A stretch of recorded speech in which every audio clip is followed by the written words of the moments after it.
संसद के बजट सत्र के दौरान 12 मार्च को कार्यवाही शुरू होने से पहले ही सरकार घिर गई। विपक्ष ने एलपीजी की किल्लत और बढ़ते दामों को लेकर संसद परिसर में जोरदार प्रदर्शन किया और सरकार के खिलाफ जमकर नारे लगाए। इसी कड़ी में राहुल गांधी ने भी पीएम मोदी की घेराबंदी की। तो संसद शुरू होने से पहले कैसे घिर गई मोदी सरकार, देखिए इस रिपोर्ट में। संसद के बजट सत्र का दूसरा चरण जारी है। इस दौरान कई मुद्दों को लेकर विपक्ष सत्ता पक्ष पर हावी नजर आ रहा है। वहीं 12 मार्च को भी सदन की कार्यवाही शुरू होने से पहले विपक्ष ने केंद्र की मोदी सरकार के खिलाफ मोर्चा खोला। एलपीजी पर मोदी सरकार घिर गई। मिडिल ईस्ट में जारी तनाव के चलते भारत में गैस सप्लाई पर असर पड़ने और गैस की शॉर्टेज को लेकर संसद परिसर में विपक्ष ने प्रदर्शन किया। संसद की कार्यवाही शुरू होने से पहले ही विपक्षी सांसदों ने हाथों में पोस्टर और सिलेंडर के प्रतीकों को लेकर परिसर में इकट्ठे हुए।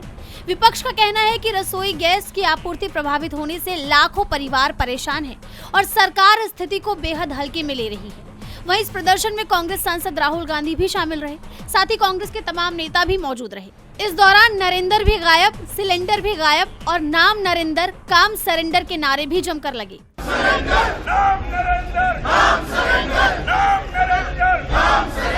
जैसा आप जानते हैं कि मिडिल ईस्ट में जारी तनाव के चलते महाराष्ट्र, राजस्थान समेत कई राज्यों में एलपीजी की भारी किल्लत हो रही है।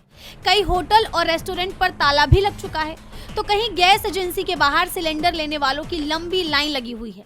इसके बावजूद मोदी सरकार का कहना है कि एलपीजी से जुड़ी कोई भी समस्या नहीं आएगी, घबराने की जरूरत नहीं है, हमारे पास पर्याप्त स्टॉक है। वहीं अब इस पर भी लोकसभा में नेता विपक्ष राहुल गांधी ने कहा कि प्रधानमंत्री कह रहे हैं कि घबराने की जरूरत नहीं है, लेकिन प्रधानमंत्री खुद घबराए हुए हैं। वो अडानी और एप्स्टीन के मामले को लेकर घबराए हुए हैं। वो सदन के अंदर भी नहीं आ पा रहे। कल संसद में पीएम की कुर्सी खाली पड़ी थी। वो देश से कह तो रहे हैं कि घबराए नहीं, जबकि वो खुद घबराए हुए हैं। There is no need to panic, but PM himself is panicked for completely different reasons, right? So he is himself panicked. He's panicked because of Epstein. He's panicked because of Adani case. He's not able to come inside the house. You saw yesterday the Prime Minister's chair खाली पड़ी थी, अंदर नहीं पा रहे हैं। तो देश को कह रहे पैनिक मत करो, अपने आप पैनिक हैं। Thank you. विपक्ष ने एलपीजी की किल्लत पर संसद में चर्चा की मांग भी की है। इसी कड़ी में कांग्रेस सांसद शशि थरूर ने कहा कि ऐसे मुद्दों पर संसद में चर्चा होनी चाहिए, सरकार को इसकी जानकारी देनी चाहिए, अपनी मर्जी से सरकार नहीं चला सकती। तो ये सब जनता के सामने रखने के लिए एक मंच है।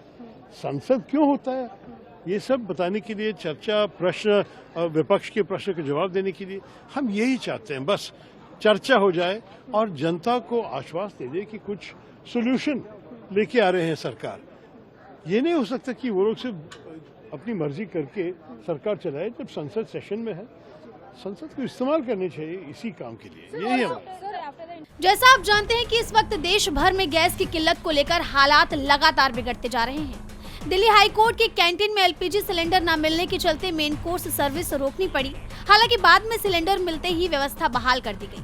और ये संकट केवल दिल्ली तक सीमित नहीं है, बल्कि कई शहरों में सिलेंडर की कमी, लंबी कतारों और आपूर्ति बाधित होने की खबर सामने आई है।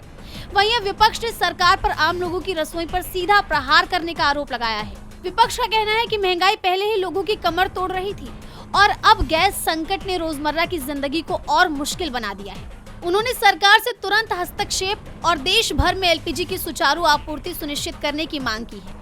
देखना होगा कि सरकार विपक्ष की इस मांग पर गौर करती है या नहीं। डीबी लाइव की रिपोर्ट।